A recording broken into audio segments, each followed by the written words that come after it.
வணக்கம் நண்பா. இன்னைக்கு நம்ம இந்த வீடியோல எதை பத்தி பேச போறோம் அப்படின்னு பார்த்தீங்கன்னா, நம்ம ஜெயசுரதி ஃபேமிலி பத்தி தான் பேச போறோம்.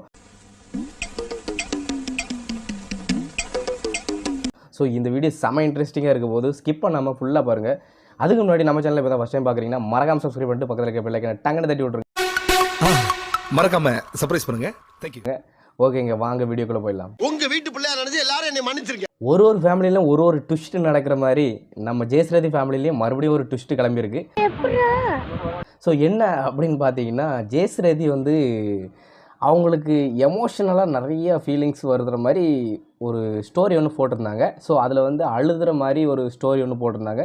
ஸோ அந்த ஸ்டோரி எதுக்காக அப்படின்னு பார்த்தீங்கன்னா, ஏப்ரல் 19th, அதாவது கம்மிங் 19th வந்து அவங்களோட வெட்டிங் டே.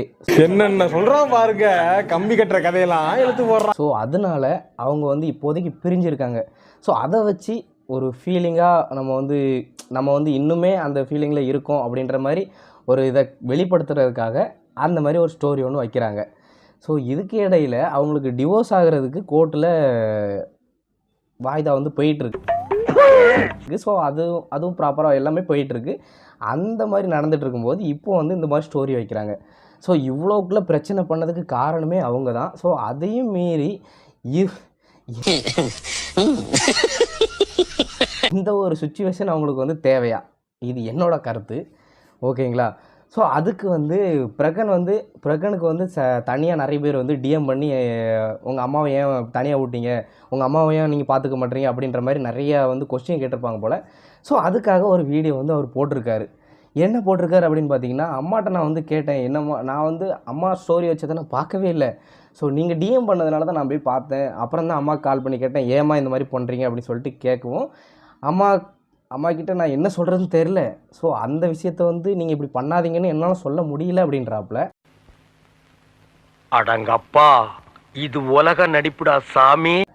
ஸோ இதெல்லாம் சொல்கிறவர் கொஞ்சம் சேர்ந்து வாழலாம் அப்படின்ட்டு ஏன் சொல்ல மாட்டேங்கிறாருன்னு எனக்கு ஒன்றும் புரியல. அதையும் கொஞ்சம் சொல்லிட்டிங்கன்னா நல்லாயிருக்கும். ஸோ அது ஒரு பாயிண்ட்டாக சொன்னாப்புல.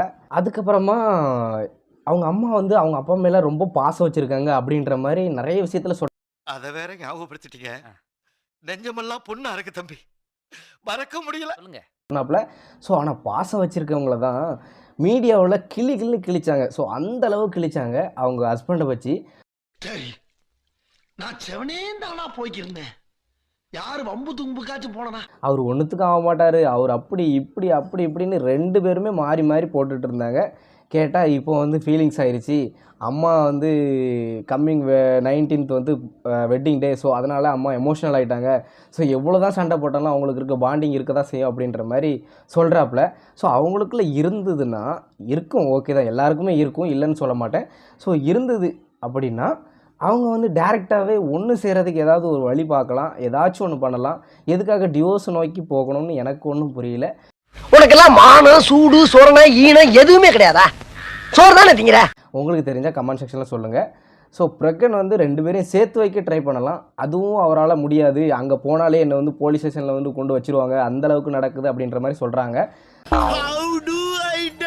ஸோ அதையும் நீங்கள் பிரகன் வந்து ஏதாவது முயற்சி எடுத்து எதாவது பண்ணலாம். அப்பா அம்மா பிரிஞ்சிருக்காங்க.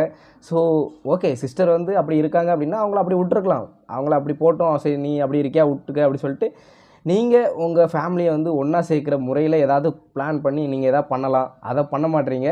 ஸோ இப்படி ஒரு வீடியோ வந்து தேவையா? அம்மா வந்து வெட்டிங் டே வருது, ஓகே. ஸோ அந்த வெட்டிங் டே வருது அப்படின்னா அவங்களுக்குள்ளே பேசலாமே, இந்த மாதிரி கால் பண்ணி கேட்கலாம். இப்படி ஏதாச்சும் ஒரு இதில் இன்ட்ராக்ட் பண்ணுற மாதிரி அவங்கக்கிட்ட பேசலாம். ஸோ அதை மீடியா மூலயமா பண்ணலாம், ஓகே தான், அது நல்ல விதமாக பண்ணால் ஓகே. அழுது ஸ்டோரி வச்சு ஸோ அதில் ஒரு கான்ட்ராவர்சி க்ரியேட் பண்ணி அந்த மாதிரி தான் நீங்கள் வந்து கொண்டு போகணுன்னு எந்த அவசியமும் கிடையாது. ஸோ அதை தான் இப்போ நீங்கள் பண்ணிகிட்ருக்கீங்க. அது ஒன்று மட்டும்தான் உங்கள் மேலே தப்பாக இருக்குது என்னை பொறுத்த வரைக்கும். பிரகனுக்கு டிஎம் வந்ததுனால, நிறைய பேர் டிஎம் பண்ணதுனால அவர் வந்து ஒரு வீடியோவை போட்டார். வீடியோ போட்டதும் இல்லாமல் அங்கே போய் லேசாக சுரண்டி விட்டார்.